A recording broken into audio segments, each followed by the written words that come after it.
Welcome to my YouTube channel مسیح یسوع میں آپ سب کی بہت بہت سلامتی ہو۔ امید کرتی ہوں مسیح میں آپ سب خوشحال اور خیر خیریت سے ہوں گے۔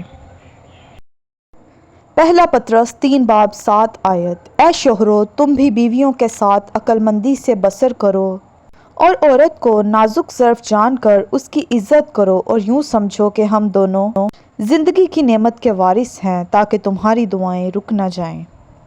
متی کی انجیل 19:9 اور میں تم سے کہتا ہوں کہ جو کوئی اپنی بیوی کو حرام کاری کے سوا کسی اور سبب سے چھوڑ دے اور دوسری سے بیاہ کرے وہ زنا کرتا ہے، اور جو کوئی چھوڑی ہوئی سے بیاہ کر لے وہ بھی زنا کرتا ہے۔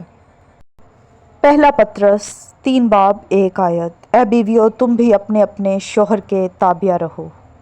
امثال 21:19 بیابان میں رہنا جھگڑالو اور چڑچڑی بیوی کے ساتھ رہنے سے بہتر ہے۔ امثال 25:24 گھر کی چھت پر ایک کونے میں رہنا جھگڑالو بیوی کے ساتھ کشادہ مکان میں رہنے سے بہتر ہے۔ آمین۔ آج کے کلام کے وسیلہ سے آپ کو اور آپ کے گھرانے کو بہت برکت ملے۔ آمین۔